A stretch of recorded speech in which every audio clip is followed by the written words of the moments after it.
You're listening to Criticaleye's Asia Leadership Podcast. Criticaleye is a global membership community with over 2 decades of experience supporting senior executives in their roles. We work with board-level executives, giving them opportunities to build their knowledge, skills, and access independent reference points outside of their immediate networks. Whether you're stepping up into a more senior role or aspiring to do so, looking to hone high-level stakeholder relationships, drive operational performance, build your own personal resilience as a leader, or have longer-term career goals such as moving into a plural career, Criticaleye's approach supports a range of leadership challenges and ambitions.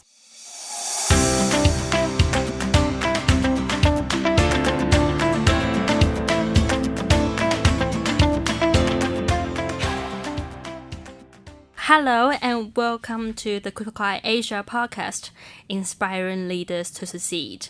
I'm Yu-Wen Hsiao, Marketing and Communications Manager at APAC Criticaleye, and it's a pleasure to be your host for today's episode. In this episode, we explore how senior leaders manage stakeholders across global businesses. With different expectations, cultures, and fast-changing environments, leaders must build trust, navigating complexity, and align diverse interests. So we're joined by 2 senior leaders with rich experience in navigating leadership and stakeholder dynamics across both local and international landscapes. Both are from Flywheel Digital, a company with its parent organization based in the US and a strong presence in China. So first, we have Shanliang Wu, Senior Vice President of Finance China, with a background working with top marketing firms like Omnicom, WPP, and Dentsu, and expertise in finance, consulting, and business transformation. And with us, we also have Will LV, General Manager China, who has intensive leadership experience in driving growth and managing the fast-evolving digital landscape in China, while balancing local and global stakeholder expectations. So today, we will discuss how they navigate cross-border leadership, adapt to market dynamics, and also align the interests of diverse stakeholders. So Shanliang, welcome. So to kick things off, could you each briefly introduce yourselves and share a little bit about your professional background and the work that you're doing at Flywheel Digital? Thank you, Coco, for the warm introduction and inviting us to be here today. I think this is a great opportunity for both Will and myself. I'm Shanliang. I was born in Taiwan. I grew up in South Africa. And in my 22 years of career history, I started my career in APAC and reaching out to, like Taiwan, Singapore, China, and India, and also the US. But for the most recent 15 years, I spent most of my time in Asia Pacific, with focus in China. Thank you, Shanliang, and thank you, Coco, for inviting us to be here. It's like Shanliang said, it's a great opportunity to be here to share some of the experiences we've had and with some of the recent development on the global geopolitical landscape. I think it's great that we're here talking about this topic. And for myself, my background is actually quite diverse. It's not as focused or singularly driven as Shanliang. I've done a lot of things in my life. I was born in China and then I moved to the US when I was about, 14 for my high school. I stayed there for, a dozen years. I was in investment banking and then I came back.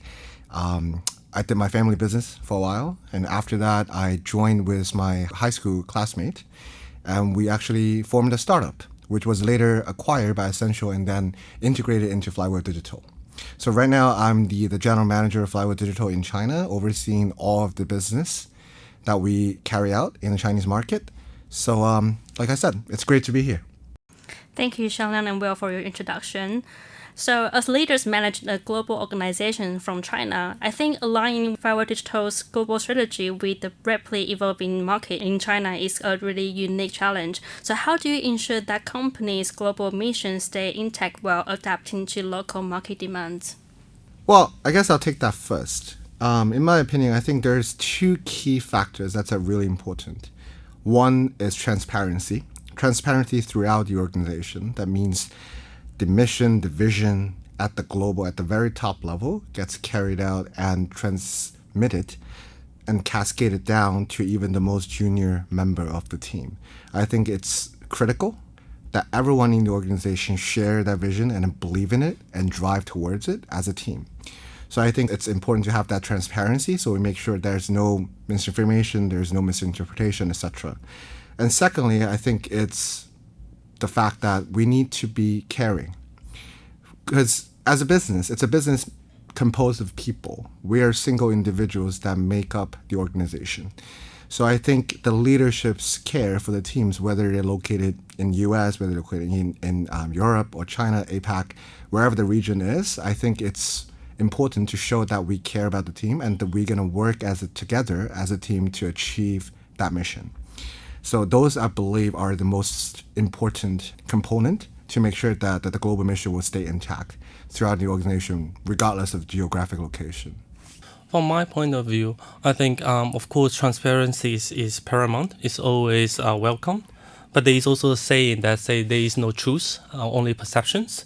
So while we recognize the importance of transparency, different perspectives of people's different experience can often distort the communication and create unnecessary misunderstandings. From finance perspective, most of my scope covering the CFO, COO role, I think most straightforward thing that for my role would be to persuade people with numbers, because what people say, like number never lies. But the thing is, if you are experienced now, you know how to view it from the different lenses. It's easier to support your strategies with, market analytics, your ROIs, your scenario planning, if analysis. So following of your sayings, so what key factors do you consider when balancing global objectives with China's fast-changing digital landscape? Well, I think China is a very unique and interesting market. As we all know, China opened its door up about 40 years ago. And over the 40 years, it's been on, well, not one of the fastest, but probably the fastest growth that we've seen in the history of mankind in terms of economics. And I think, there's lots of advanced tech adoptions within the market. And, with the social commerce that, we are the pioneer in, the quick commerce, and with the booming e-commerce market there. So I think there's a lot to be learned. And I think we're taking a lot of the lessons or success cases we've had in China and to abroad, whether it's to the North America, to LATAM, to EMEA, etc.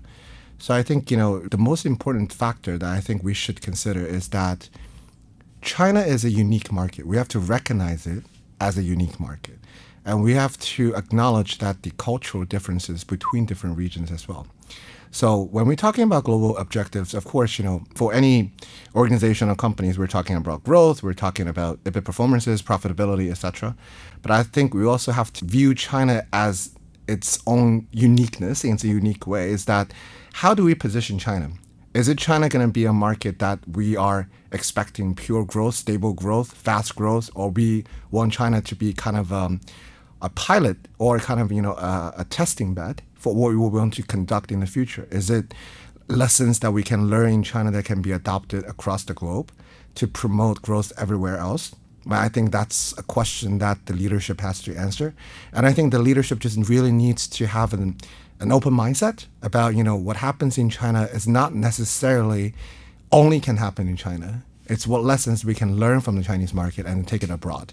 I think that's the most important factor, is that we have to balance the global objectives on one side and also acknowledging the uniqueness in China, and then try to find a middle ground in terms of, taking some of the advantages or lessons we learn in China abroad, and also maybe on the same time taking some of the lessons that we have learned or business practice we have in the Western part of the world back to China to make sure we run a more efficient organization.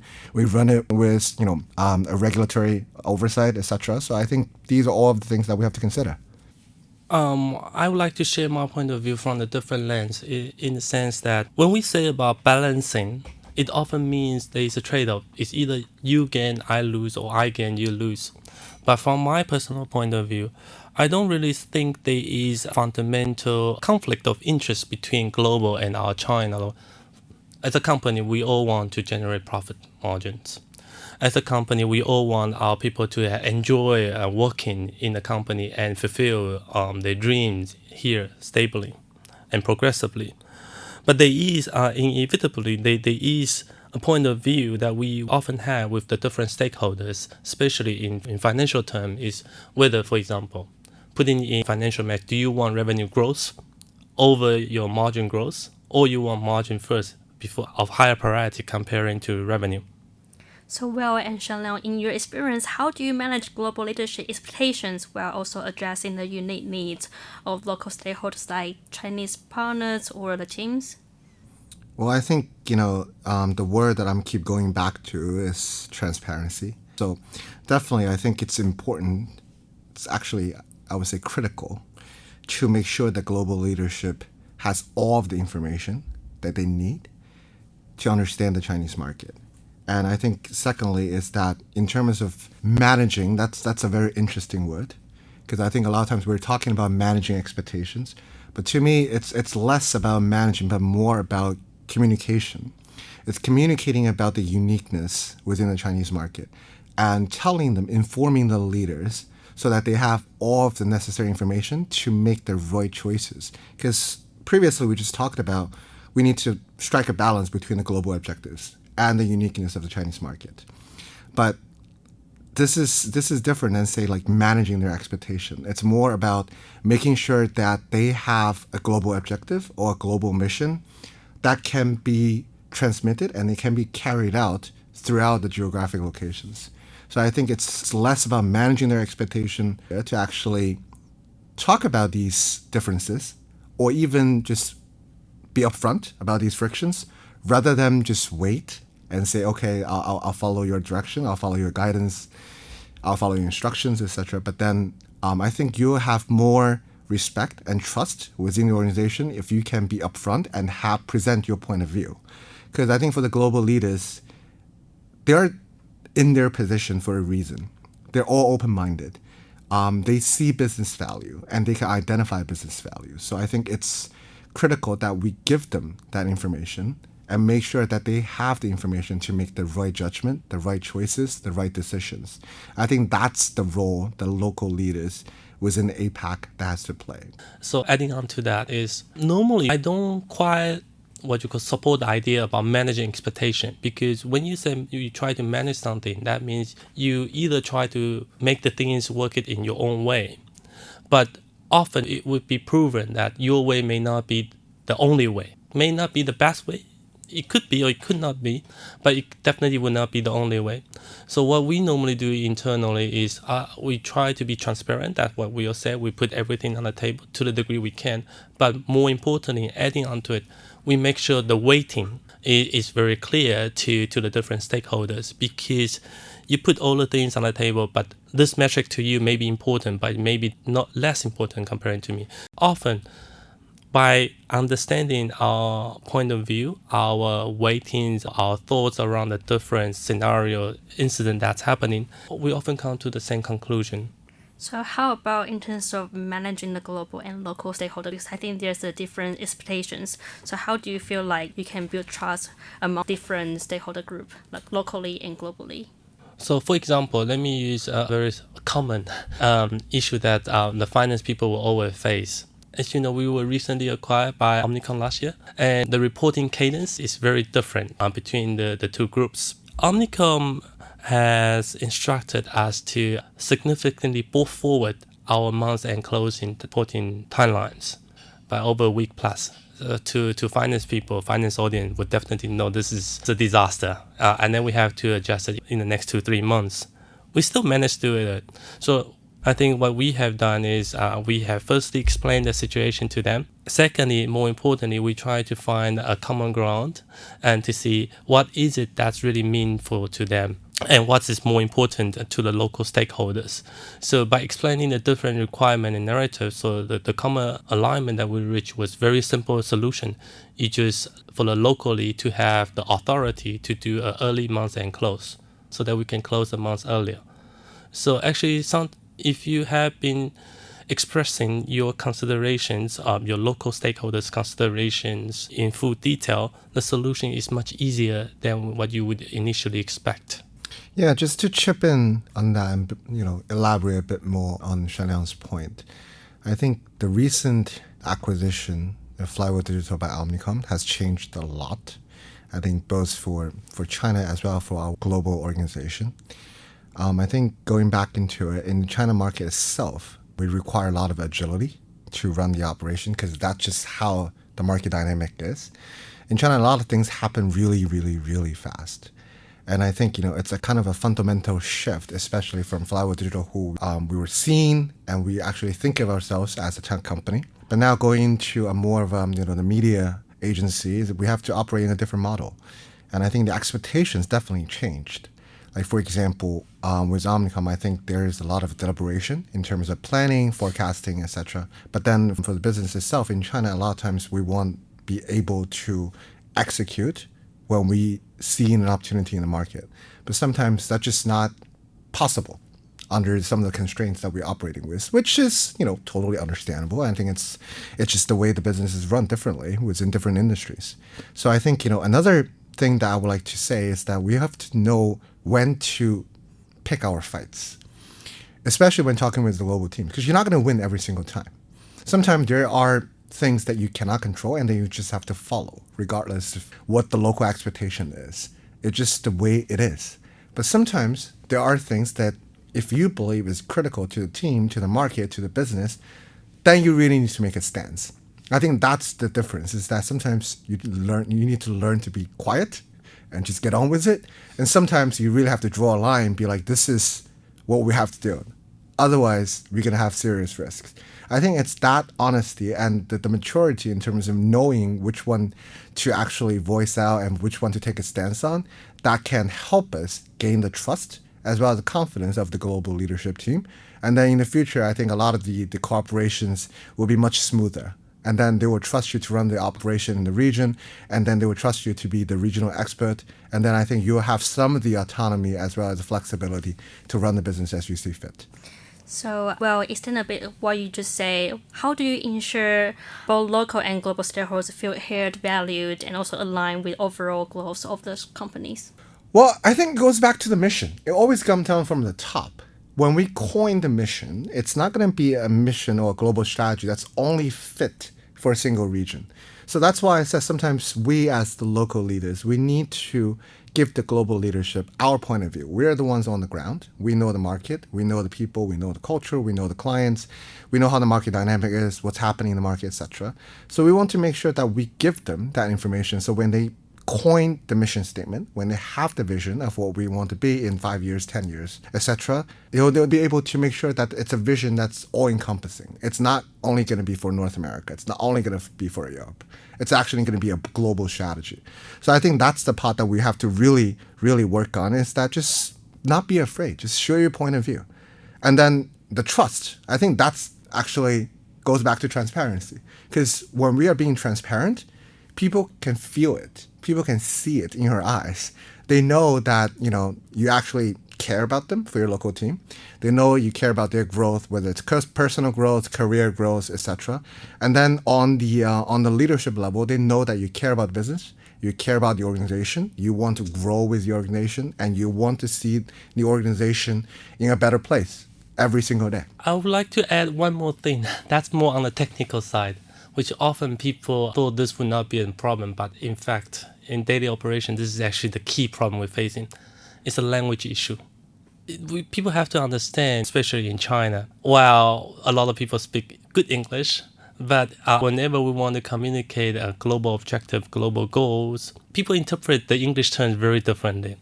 So what we have been trying to do locally is we have always made a translated Chinese version. It is this kind of interaction between the employees, the local manager, that when they voice out, it shows that they care. And then over the period of time, you will find out that helps to improve credibility and trust. So apart from the language side, I think another you just mentioned, I think is the cultural differences is really a key. So how do you adapt your leadership style and ensure effective communication and collaboration between the diverse groups? I can have one example because locally we have an OA assistant called Facial, which is owned by ByteDance. And whenever we have external visitors or global team visit, often they would prefer to speak in different language. We have people mostly in English. In the past, we also have colleagues from Vietnam that speak in Vietnamese. Some speak in Thai. There is this function in the app that do real-time interpretations. So rather than the stakeholders, global team say once, and then the team translate it, and then the other stakeholder read it, we do everything in real time. When you do things in real time, it feels more trustworthy. There is no distorted message in between. We make sure that the cultural difference, the cultural perceptions are being firstly clearly articulated to the different stakeholders, and then by cutting down the communication chain to minimize the misunderstandings. Yeah, going back on that a bit, I think, because one of the main themes you mentioned is that we want to make sure that different stakeholders, whether it's local or global, they feel heard, valued, and then aligned. I think it's a process. First, they need to feel that, their opinions matter. And secondly, they want to feel that they're important to the organization.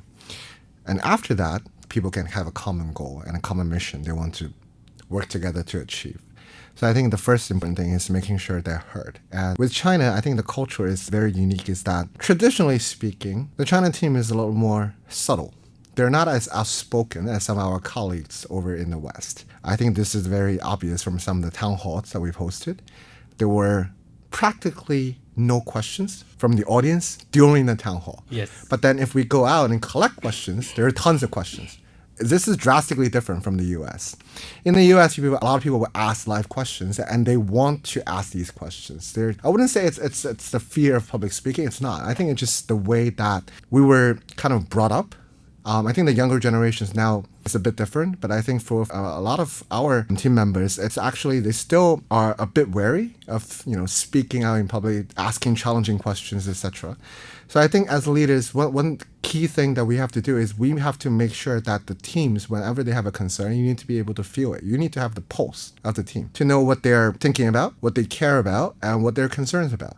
And making sure these concerns, these questions are consolidated and then reflected onto the leadership. So making sure the leadership, when addressing different teams, the team will feel like, oh, the leadership actually knows what's going on in China.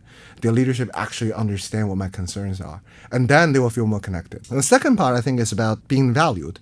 Being valued, I think it's more about promoting cross-regional collaborations, because right now, Omnicon is a global organization. There's lots of global opportunities. So I think being able to promote that and making sure that individual teams can work together from different regions. Because I think we're all success-driven.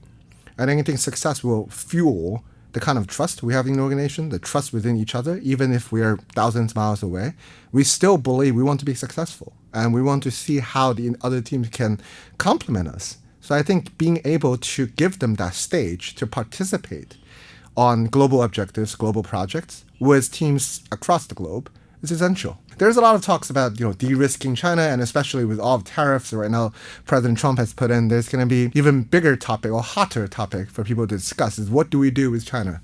What do we do with multinational operations in China? Do we want to compartmentalize it, de-risk it, silo it, whatever we want to do?